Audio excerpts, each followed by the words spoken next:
Hey guys, welcome to science study centre. तो आ वीडियोनी अंदर आज આપણે કલિલમય કણો પર વીજભારની ચર્ચા કરીશું। હવે માધ્યમમાં રહેલા જે કલિલ કણો હોય એમની સપાટી ઉપર વીજભાર ધરાવતા હોય છે અને માધ્યમની અંદર જેટલા પણ કલિલો હશે એ દરેક કલિલોની સપાટી પર એક સરખો વીજભાર હોય છે। હવે આ વીજભાર ધન પણ હોઈ શકે અથવા તો ઋણ પણ હોઈ શકે અને એના આધારે આપણે કલિલોને ફરીથી બે પ્રકારમાં વિભાજિત કરી શકીએ। જેમ કે जो धन वीजभार हशे तो આપણે એમને કહીશું ધન વીજભારિત સોલ એટલે કે ધન વીજભારિત કલિલ અને જો ઋણ વીજભાર હોય સપાટી પર તો એના આપણે કહીશું ઋણ ભારિત સોલ અથવા તો ઋણ ભારિત કલિલ। એટલે કે કલિલ કણોની સપાટી પર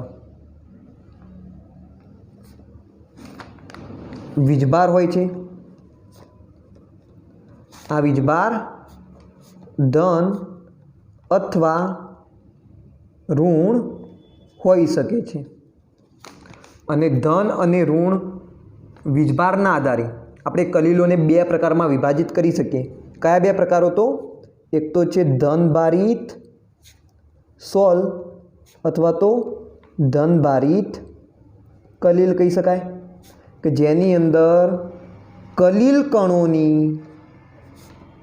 सपाटी पर धन वीजभार हाजर होय छे। अने एवी ज रीते बीजो पण प्रकार पाड़ी शकाय ऋण भारित सोल के जेमां कलिल कणोनी सपाटी पर ऋण वीजभार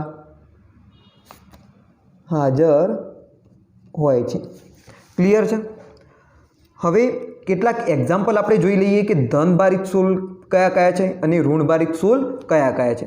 तो एक्जामनी अंदर एमसीक्यूनी आ अंदर आ खास करीने पूछाई शके छे एटले तमारे आना उपर वधारे ध्यान आपवानुं। चलो वात करीए एक्जाम्पलनी। तो धन भारित सोल अने ऋण भारित सोल। तो जे धात्वीय ऑक्साइड होय ए मोटा भागे धन भारित सोल होय छे एटले के जे धात्वीय ऑक्साइडना कलिल कणो हशे एमनी सपाटी पर तमने धन वीजभार जोवा मळशे। ओके, हवे धन वीजभार गमे तेना लीधे होई शके, जेम के आयनो एनी पर गोठवायेला होई शके, धन आयनो के जेना लीधे शुं होय तो सपाटी पर धन वीजभार हाजर होय। तो जड़युक्त धातुना ऑक्साइड एक्जाम्पल तरीके तमे लखी सको Al2O3 × XH2O એટલે કે એમની જોડે પાછો પાણીનો અણુ જોડાયેલો હશે એટલે કે જળયુક્ત ધાતુના ઓક્સાઇડ હશે। એના પછી Fe2O3 × XH2O અને એક બીજું પણ યાદ રાખજો CrO3 chromium trioxide × XH2O। Clear છે? તો જળયુક્ત ધાતુના ઓક્સાઇડ શેમાં આવશે? તો ધન વીજભારિત સોલની અંદર આવશે। ઓકે, ધન ભારિત સોલની અંદર આવશે। ચલો બીજું એક્ઝામ્પલ તમે યાદ રાખજો બેઝિક રંગકો। केवा रंगको? बेजिक रंगको। तो रंगको बेजिकली शू है? तो कोईपण पदार्थ ने आपणे जो रंग चढ़ाववो होय, जेम के कोई कपड़ा थई गया तो कपड़ा ने आपणे रंग केवी रीते लगाड़ीशुं? तो एना माटे आपणे कोई पदार्थनो उपयोग करीशुं। ए कया पदार्थो हशे? तो आ रंगको हशे। खास करीने ऑर्गेनिक होय छे એટલે કે कार्बनिक संयोजनो होय छे અને એ કેવો સ્વભાવ ધરાવતા હોય? તો બેઝિક સ્વભાવ ધરાવતા હોય એવા બેઝિક રંગકોના સોલ શેની અંદર આવશે? તો ધન ભારિત સોલની અંદર આવશે। ખ્યાલ આવી ગયો? તો બુકની અંદર કંઈક ગુજરાતીમાં લખેલું છે ડાય સ્ટફ, તો એની જગ્યાએ તમે શું લખી દેજો? ગુજરાતીમાં લખી દેજો બેઝિક રંગકો। ક્લિયર છે?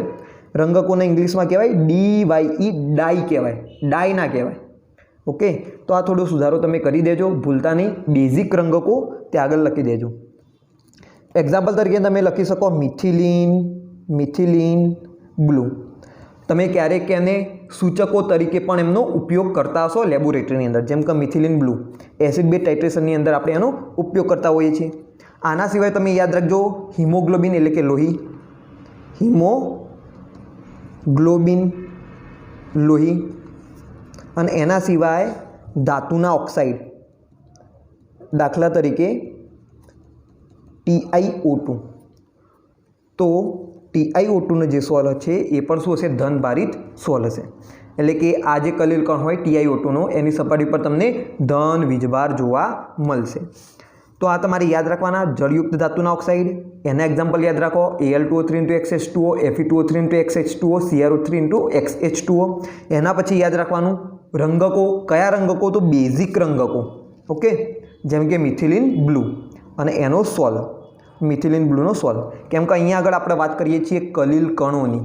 ઓકે, આપણે કોઈ મિથિલિન બ્લુના એક અણુની વાત નથી કરતા, એના સોલની વાત કરીએ છીએ. હિમોગ્લોબિન.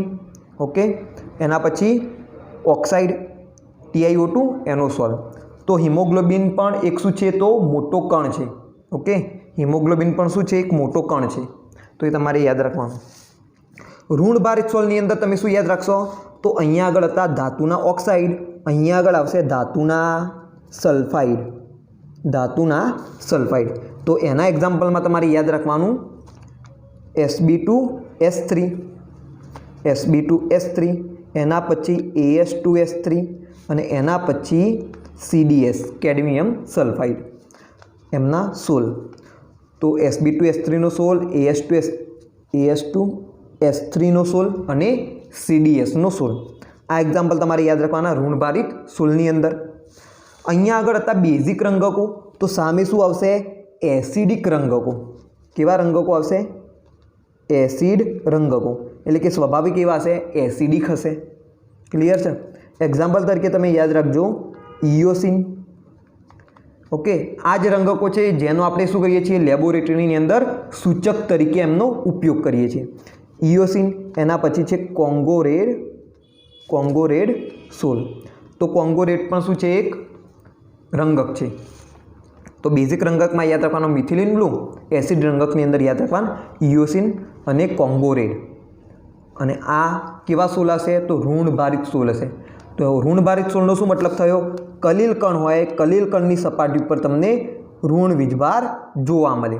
હવે ઋણ વીજભાર હોવાના કોઈ પણ કારણો હોઈ શકે, તો એની પણ આપણે ચર્ચા આગળ કરીશું. ચલો, અહીંયા આગળ હતા હિમોગ્લોબિન લોહી. તો અહીંયા આગળ તમને જોવા મળશે ગુંદર, સ્ટાર્ચ, જિલેટિન વગેરે.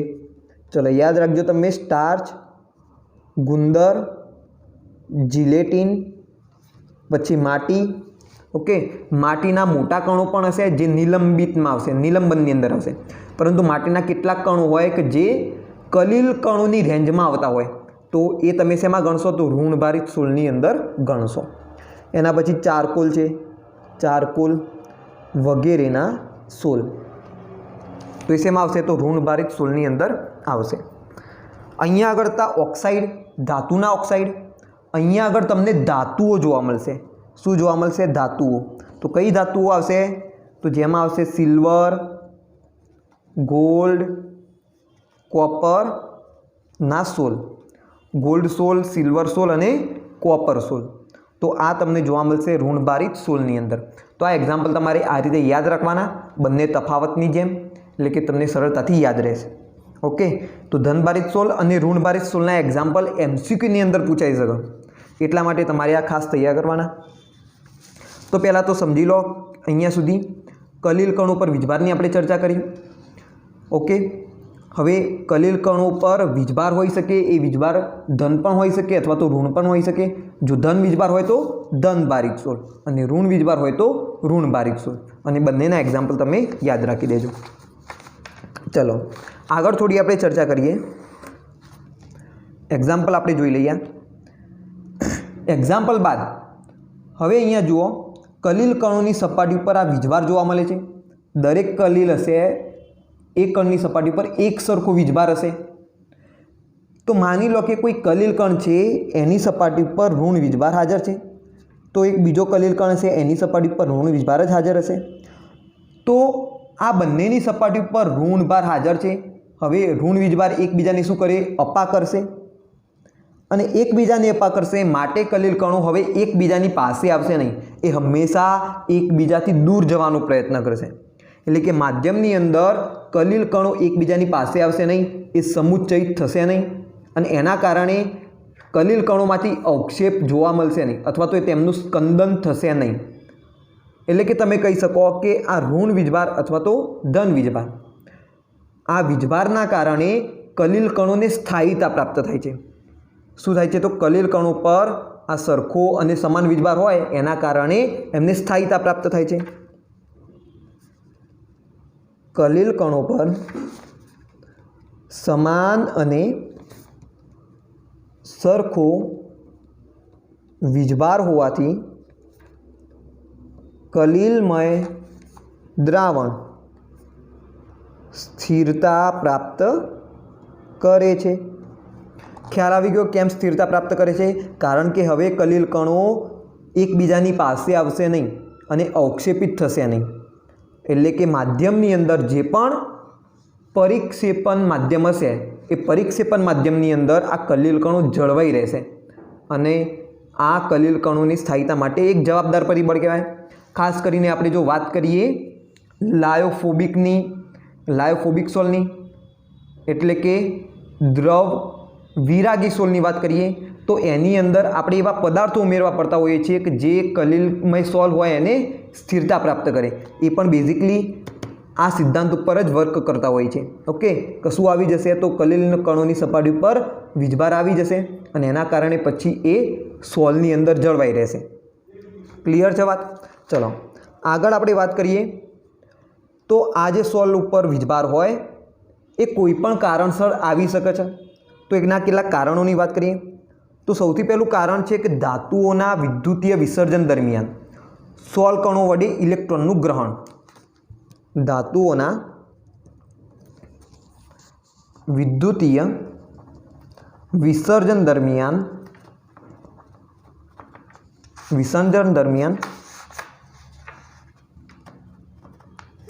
સોલ કણો વડે ઇલેક્ટ્રોનનું ગ્રહણ એટલે કે જ્યારે ધાતુનું વિદ્યુતીય વિઘટન થતું હોય અને એમાંથી જ્યારે આપણે સોલ પ્રાપ્ત કરતા હોઈએ એટલે કે ધાતુઓને બ્રેક કરીને અથવા તો એમનું વિઘટન કરીને કલીલ કણો પ્રાપ્ત કરતા હોઈએ ત્યારે કેટલીકવાર ઇલેક્ટ્રોન પણ મુક્ત થતા હોય છે. હવે આ જે મુક્ત થયેલા ઇલેક્ટ્રોન હોય એ ઇલેક્ટ્રોન ધાતુની સપાટી પર અધિશોષિત થઈ જાય. એટલે કે હવે ધાતુની સપાટી પર શું થઈ ગઈ છે? આ અધિશોષિત થઈ જશે અને જે સપાટી હશે એ સપાટી હવે ઋણભારિત બની જશે. એટલે કે તમે કહી શકો કે અહીંયા આગળ નિર્માણ થયું ઋણભારિત સોલનું. તો શું થયું? તો જે મોટી ધાતુઓ હોય એમના જે મોટા કણો હોય એને આપણે શું કરીએ? વિઘટિત કરીએ, એમને નાના નાના કલીલ કણોની અંદર રૂપાંતરિત કરીએ. તો જે ધાતુના કલીલ કણોની સપાટી હોય એની સપાટી પર ઇલેક્ટ્રોન શું થઈ જશે? તો અધિશોષણ થઈ જશે અને તમને શું પ્રાપ્ત થશે? તો ઋણભારિત સોલ પ્રાપ્ત થશે. તો આ એક રીઝન છે કે જેના આધારે તમને શું જોવા મળશે? તો જે પણ કલીલ કણ હશે એની સપાટી પર કોઈ વીજભાર જોવા મળશે. હવે જરૂરી નથી કે અહીંયા આગળ જેમ ઋણ વીજભાર આવ્યો તો હંમેશા ઋણ વીજભાર જ આવશે. કોઈકવાર શું હોય કે ધન વીજભાર પણ આવતો હોય. જેમ કે કોઈકવાર આયનોનું અધિશોષણ થાય તો ધન વીજભારિત આયનનું જો અધિશોષણ થાય તો તમને શું જોવા મળશે? ધન ભારિત સોલ જોવા મળશે. અહીંયા આગળ તમને જેમ ઋણ ભારિત સોલ જોવા મળ્યો તે રીતે. ચલો બીજું રીઝન આપણે એનું જોઈએ કે દ્રાવણોમાંથી આયનોનું પસંદગીયુક્ત અધિશોષણ. દ્રાવણમાંથી એટલે અહીંયા આગળ તમારે સમજવાનું કલીલમય સોલ. ઓકે, દ્રાવણમાંથી આયનોનું પસંદગીયુક્ત અધિશોષણ અથવા તો આપણે લખી શકીએ વિદ્યુતીય દ્વિસ્તરનું સૂત્ર. વિદ્યુતીય દ્વિસ્તરના સૂત્રથી. તો હવે દ્રાવણની અંદર જે પણ કલીલ કણો હશે એ શું કરશે? પસંદગી પ્રમાણે આયનોનું અધિશોષણ કરશે. હવે માની લો કે કોઈ કલીલમય સોલ છે. હવે એ કલીલમય સોલની અંદર 2 અથવા 2 થી વધારે આયનો હોઈ શકે. જેમ કે ધન વીજભારિત આયનો હોય તો ધન વીજભારિત આયનો પણ 2 અથવા 2 થી વધારે હોઈ શકે. ઋણ વીજભારિત આયનો પણ જરૂરી નથી કે હંમેશા એક જ હોય, એક કરતાં વધારે પણ ઋણ આયનો હોઈ શકે. તો જે પણ કલીલ કણ હશે એ શું કરશે? તો પોતાના સ્વભાવના આધારે, પોતાના નેચરના આધારે કોઈ પણ આયનનું પોતાની સપાટી પર અધિશોષણ કરશે અને એ પ્રમાણે તમને કલીલ પર વીજભાર જોવા મળશે. તો આને આપણે એક્ઝામ્પલ દ્વારા અત્યારે હાલ સમજીશું અને સાથે સાથે આપણે વિદ્યુતીય દ્વિસ્તરનું સૂત્રણ પણ સમજીશું કે આ વિદ્યુતીય દ્વિસ્તર શું છે. ક્લિયર છે? તો ચલો આ પસંદગીયુક્ત અધિશોષણ જે થયું આયનોનું એને આપણે એક્ઝામ્પલ દ્વારા સમજીએ. ચલો આપણે પહેલું એક્ઝામ્પલ લઈએ જે બુકની અંદર પણ રજૂ કરેલું છે કે જ્યારે સિલ્વર નાઇટ્રેટ AgNO3 ને અતિમંદ દ્રાવણ ધરાવતા પોટેશિયમ આયોડાઇડના દ્રાવણમાં ઉમેરવામાં આવે. શેમાં ઉમેરવામાં આવે? તો પોટેશિયમ આયોડાઇડના દ્રાવણમાં ઉમેરવામાં આવે તો AgIના અવક્ષેપ જોવા મળે છે અને આ AgIના અવક્ષેપ પર શું થાય છે? તો જે I- હોય એનું અધિશોષણ થાય છે અને ઋણભારિત સોલ પ્રાપ્ત થાય છે. ફરીથી એકવાર લખીને પછી તમને સમજાવીએ. સિલ્વર નાઇટ્રેટના દ્રાવણને KIના દ્રાવણમાં ઉમેરવામાં આવે છે ત્યારે AgIના અવક્ષેપ પ્રાપ્ત થાય છે. AgIના આ અવક્ષેપ પર ઋણ આયન I-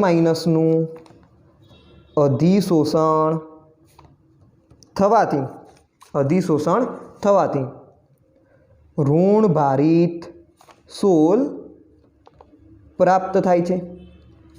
તો હવે સમજીએ કે અહીંયા આગળ એક્ઝેક્ટલી શું થાય છે. તો આપણી પાસે એક દ્રાવણ છે KIનું અને KIનું કેવું દ્રાવણ છે? આપણી પાસે ખૂબ જ વધારે પ્રમાણમાં દ્રાવણ છે. આ શું છે? KIનું દ્રાવણ.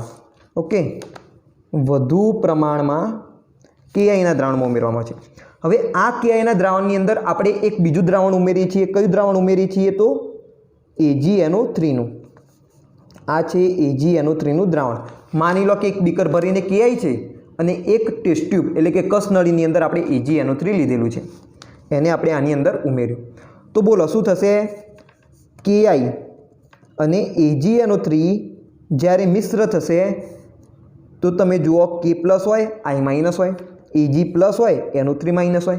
તો આ Ag+ આ I- સાથે જોડાઈ જશે અને AgIના તમને અવક્ષેપ મળશે. ક્લિયર છે વાત? હવે KI તો વધુ પ્રમાણમાં હતો, AgNO3 ઓછા પ્રમાણમાં હતો. તો AgNO3 તો બધું વપરાઈ જશે. આ બધું Ag+, આ K+, આ I- સાથે જોડાઈને અવક્ષેપ બનાવી દેશે. હવે દ્રાવણની અંદર શું બાકી રહેશે? તો તમે કહેશો K+ વધારે પ્રમાણમાં હતો એટલે પડી રહેશે, I- પણ પડી રહેશે, Ag+ પડી રહેશે તો નહીં પડી રહે, કારણ કે Ag+ ઓછા પ્રમાણમાં હતો, I- વધારે પ્રમાણમાં હતો. તો Ag અને I તો ભેગા થઈને અવક્ષેપ બનાવી દીધા.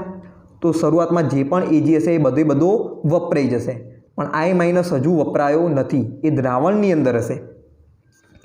NO3- તો હા, NO3- દ્રાવણની અંદર એમના એમ જળવાઈ રહેલો હશે, કારણ કે કોઈના સાથે અહીંયા આગળ જોડાતો નથી. ક્લિયર છે વાત? અને બાકીના શું હશે? તો અવક્ષેપ હશે.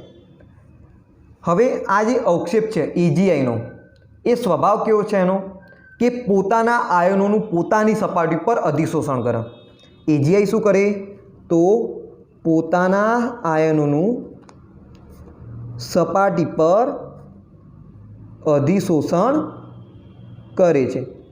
એનો મતલબ કે એ અધિશોષણ કરશે Ag+ આયનનું અને I- દ્રાવણની અંદર Ag+ આયન છે તો દ્રાવણની અંદર હવે Ag+ આયન નથી તો એનું અધિશોષણ તો એ કરી શકશે નહીં. ચલો I- આયન છે તો યસ, દ્રાવણની અંદર I- આયન હાજર છે તો શું કરશે? આ I- આયનનું પોતાની સપાટી પર અધિશોષણ કરશે. હવે ભાઈ AgIનો જે અવક્ષેપ હતો એ તો કેવો હતો? તટસ્થ હતો. હવે શું થયું? એની સપાટી ઉપર I- આયનો આવીને ચીપકી ગયા, ચોંટી ગયા, અધિશોષણ થઈ ગયું. હવે તો એટલે શું થશે? આ જે કલીલ કણ હતો એ ઋણ વીજભારિત બની ગયો. એટલે કે તમને હવે કયો કલીલ પ્રાપ્ત થશે? તો ઋણ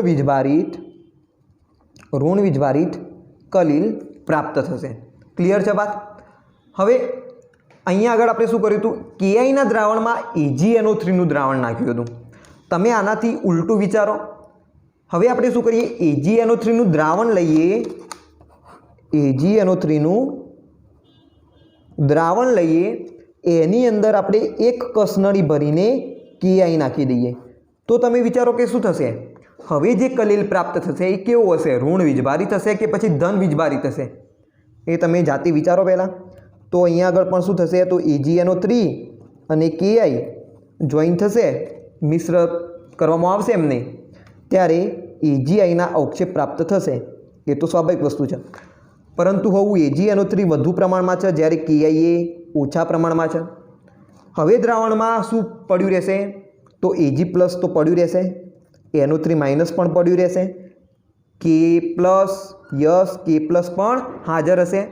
બોલો I- હાજર હશે કે નહીં હોય, તો હવે I- દ્રાવણની અંદર હાજર નહીં હોય, કારણ કે KI ઓછા પ્રમાણમાં હતું, Ag વધુ પ્રમાણમાં હતું. તો જે પણ I- હશે એ બધો અવક્ષેપ બનાવવામાં વપરાઈ ગયેલો હશે, અને બાકીનું શું હશે, તો અવક્ષેપ જે બન્યા હશે એ હાજર હશે. હવે AgIનો સ્વભાવ કેવો, તો પોતાના આયનોનું પોતાની સપાટી પર અધિશોષણ કરે. તો Ag+ નું અધિશોષણ કરશે, I- નું અધિશોષણ કરશે.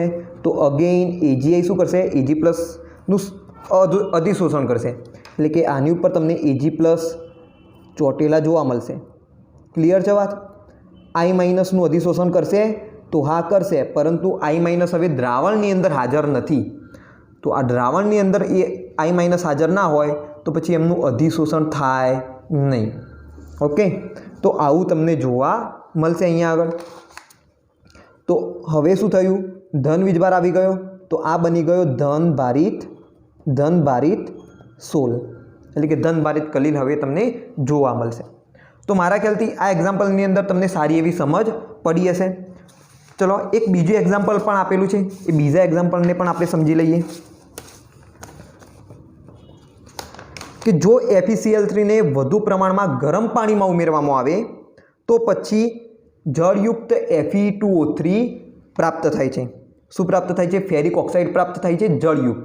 એટલે કે ફેરિક ઓક્સાઇડનો અણુ હશે એની સાથે પાણીનો અણુ જોડાયેલો હશે, અને એ જે સોલ છે એ ધન ભારિત સોલ છે. અને એ ધન ભારિત સોલ કેમ પ્રાપ્ત થયો, તો કીધેલું છે કે Fe+3 આયનનું અહીંયા આગળ અધિશોષણ થાય છે. એનો પણ સમજવાનો પ્રયત્ન કરીએ. જો FeCl3 ને પાણી આપણે અહીંયા આગળ લઈશું વધુ પ્રમાણમાં, ઓકે, વધુ પ્રમાણમાં પાણીમાં ઓગાળવામાં આવે તો જળયુક્ત Fe2O3 નો સોલ પ્રાપ્ત થાય છે. આ સોલ કેવો છે, તો ધન ભારિત છે. ધન ભારિત સોલ કેમ પ્રાપ્ત થયો, કારણ કે Fe2O3 × XH2O, કેમ કે જળયુક્ત છે એટલે Fe2O3 × XH2O લખેલું છે. Fe2O3 × XH2O ની સપાટી પર Fe3+ આયનનું અધિશોષણ થાય છે. તો હવે આને તમે કેવી રીતના સમજશો, તો તમે અહીંયા આગળ સમજતા હશો કે FeCl3 આપણે ઓછા પ્રમાણમાં લીધો છે, જ્યારે પાણીએ વધુ પ્રમાણમાં લીધો છે. તો અહીંયા આગળ પણ શું થઈ જતું હોય કે Fe+3 બધો વપરાઈ જતો હોય. જો Fe+3 બધો વપરાઈ જાય તો પછી સપાટી પર અધિશોષિત કેવી રીતે થાય, સપાટી પર એ અધિશોષિત કેવી રીતે થાય. તો અહીંયા આગળ આ પ્રશ્ન થશે. તો અહીંયા આગળ તમે જુઓ, અહીંયા આગળ પાણી આપણે વધુ પ્રમાણમાં લીધું, એની અંદર FeCl3 પણ નાખ્યો, અને શું બન્યું, તો Fe2O3 × XH2 આપણને પ્રાપ્ત થયું. પરંતુ અહીંયા આગળ FeCl3માંનો Fe+3 બધો વપરાશે નહીં.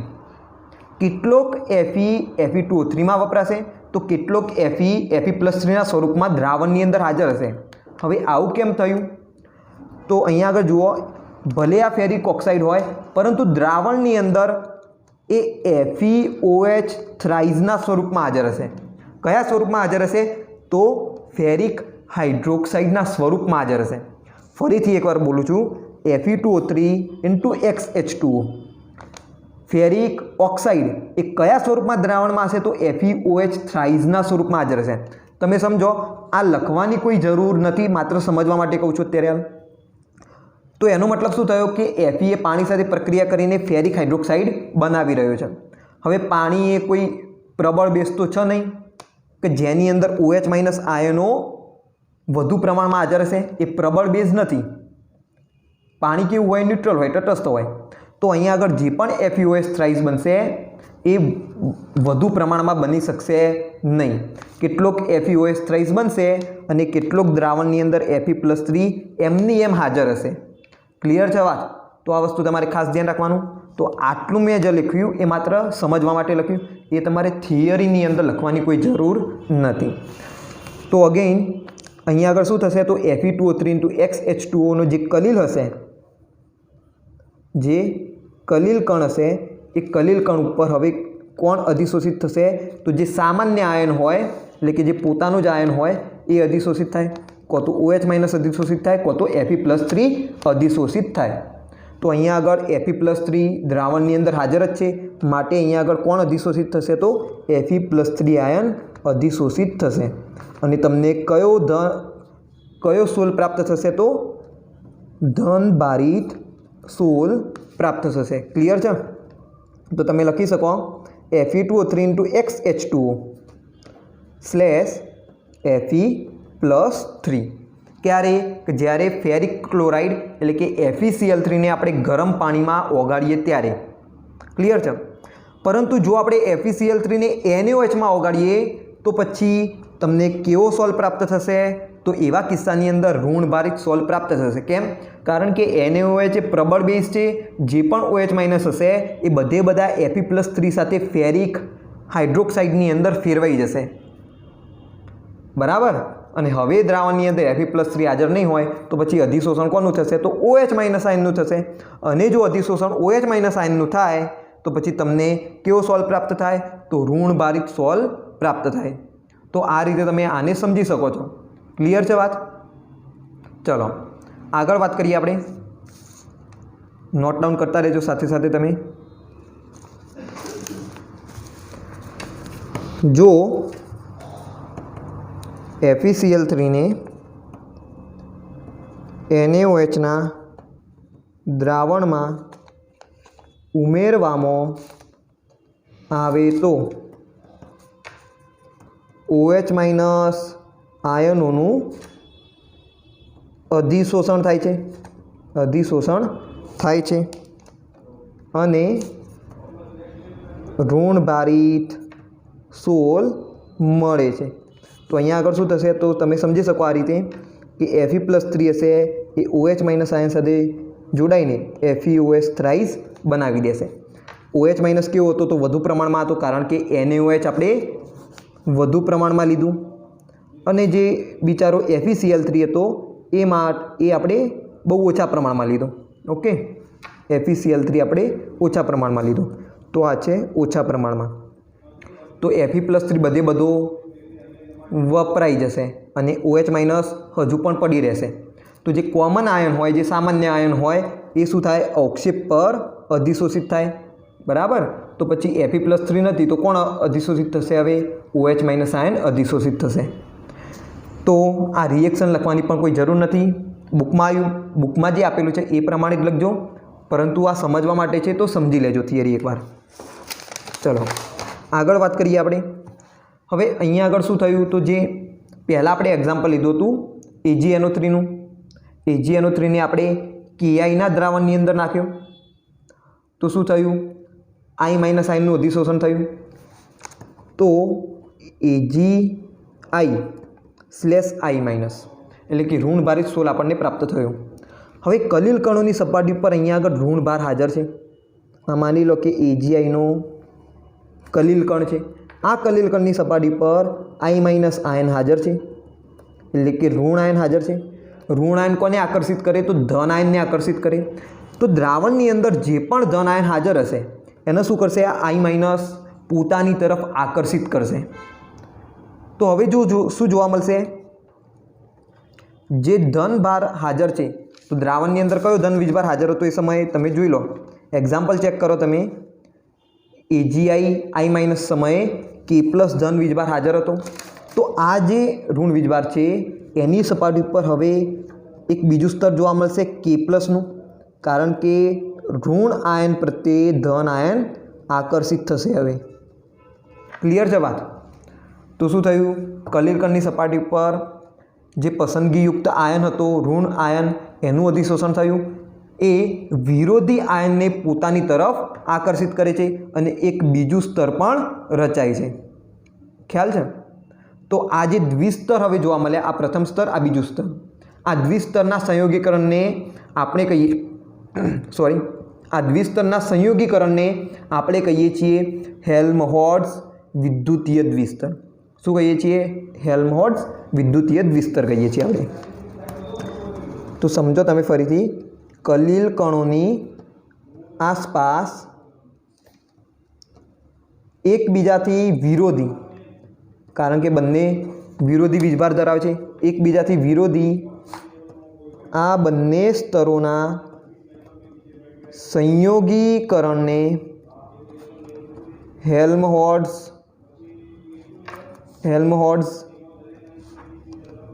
દ્વિસ્તર કહે છે। ઓકે, હેલ્મહોલ્ટ્ઝ વિદ્યુતીય દ્વિસ્તર કહે છે। ખ્યાલ આવી ગયો?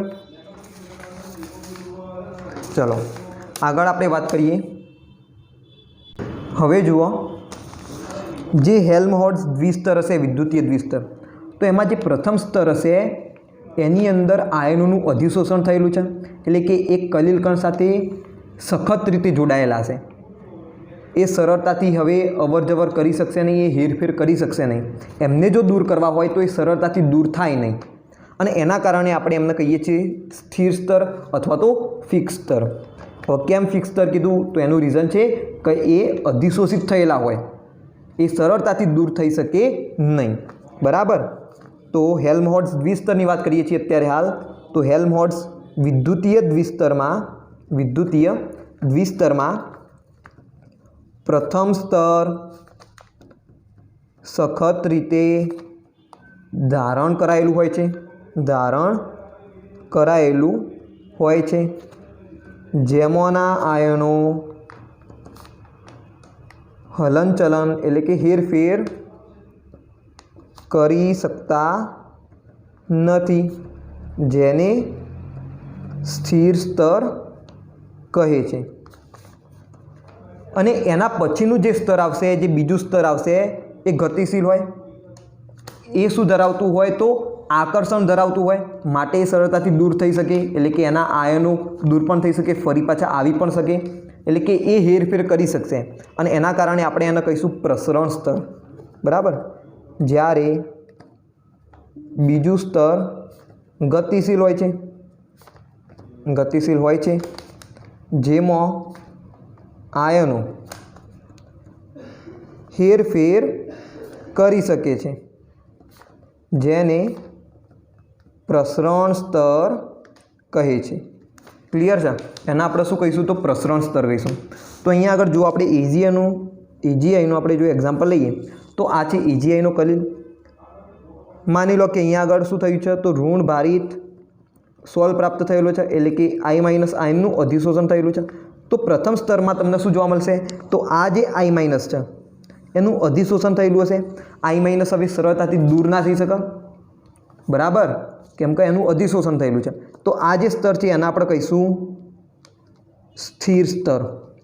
હવે I માઇનસ છે તો પોતાની તરફ ધન આયનને આકર્ષિત કરશે, જેમ કે અહીંયા આગળ K પ્લસ આયનને પોતાની તરફ આકર્ષિત કરશે। તો બીજું સ્તર તમને જોવા મળશે એ K પ્લસ આયનનું જોવા મળશે।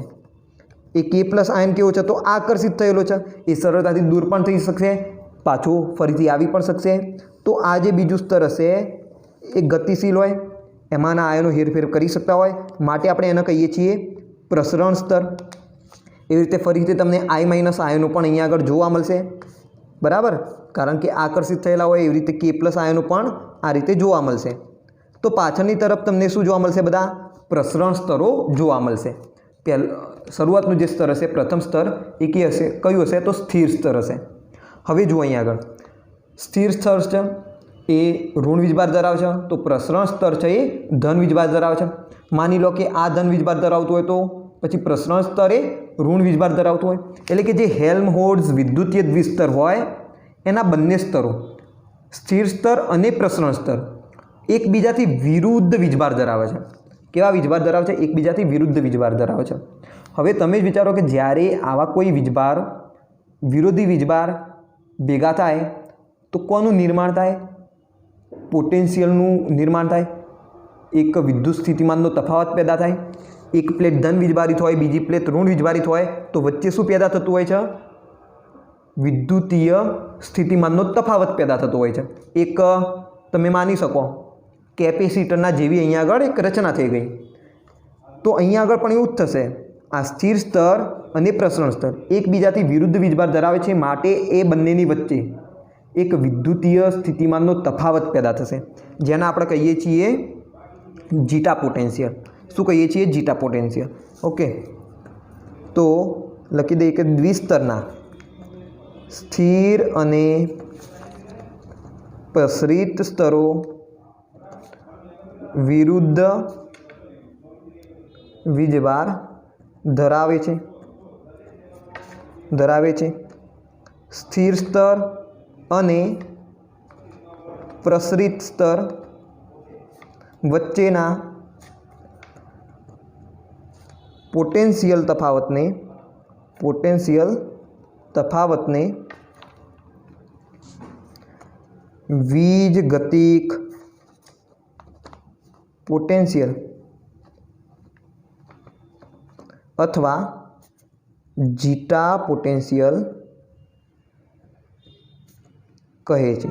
ક્લિયર છે? સ્થિર સ્તર અને પ્રસરિત સ્તર વચ્ચે પોટેન્શિયલનો તફાવત જોવા મળશે અને એ તફાવતને આપણે કહીશું વીજગતિક પોટેન્શિયલ અથવા તો જીટા પોટેન્શિયલ, એટલે કે આ બે સ્તરો વચ્ચેના તફાવતને, વિદ્યુતીય સ્થિતિમાનના તફાવતને.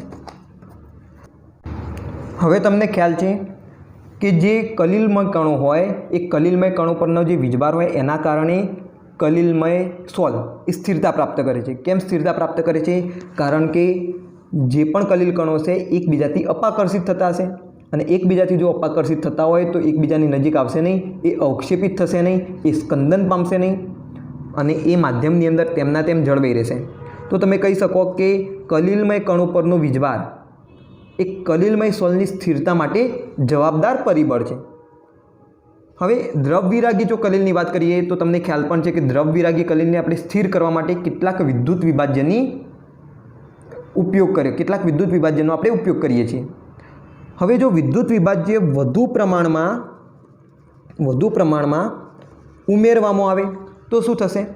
તો જો વિદ્યુત વિભાજ્ય વધુ પ્રમાણમાં ઉમેરવામાં આવશે તો જે પણ પ્રસરિત સ્તરો હશે એ પ્રસરિત સ્તરો પોતાના વિરુદ્ધ વીજભાર ધરાવતા આયનોની પોતાની તરફ આકર્ષે, એની સાથે જોડાઈ જશે અને પ્રસરિત સ્તરો હશે એ હવે નષ્ટ પામવા લાગશે. જો પ્રસરિત સ્તરો નષ્ટ થવા લાગે તો પછી જે સ્થિર સ્તર અને પ્રસરિત સ્તરો વચ્ચેનો જે પોટેન્શિયલ હતો એ પોટેન્શિયલ પણ ઘટવા માંડે, એટલે કે જીટા પોટેન્શિયલની અંદર ઘટાડો થશે. જો જીટા પોટેન્શિયલની અંદર ઘટાડો થાય એનો મતલબ એમ થયો કે જે કલિલ કણો એકબીજાથી અપાકર્ષિત થતા હતા એ હવે એકબીજાની નજીક આવવા માંડશે વાન ડર વાલ ફોર્સના લીધે. અને જો એકબીજાની નજીક આવે તો શું પામી જાય? સ્કંદન પામી જાય, એમનું અવક્ષેપણ થઈ જાય. તો તમે કહી શકો કે જો વધુ પ્રમાણમાં વિદ્યુત વિભાજ્ય ઉમેરવામાં આવે તો પછી કલિલ કણોની સ્થિરતામાં ઘટાડો થશે. ક્લિયર છે વાત? તો વિદ્યુત વિભાજ્ય વધુ પ્રમાણમાં ઉમેરવામાં આવે તો તે પ્રસરિત સ્તરોને રોકે છે અને જીટા પોટેન્શિયલ ઘટાડે છે. એટલે કે કલિલ કણો વચ્ચેનું અપાકર્ષણ ઘટે છે અને કલિલ કણો અવક્ષેપિત થાય છે. ક્લિયર છે? તો જે વિદ્યુત વિભાજ્ય છે એના કારણે આની સ્થિરતા પર અસર થશે. વાત ક્લિયર છે? તો અહીંયા આગળ આપણે શેની વાત કરી? તો જે પણ કલિલ કણ હતા એમના પર વીજભારની વાત કરી. એ ધન વીજભાર હોઈ શકે અથવા તો ઋણ વીજભાર હોઈ શકે. એના આધારે આપણે એના બે પ્રકારોની ચર્ચા કરી.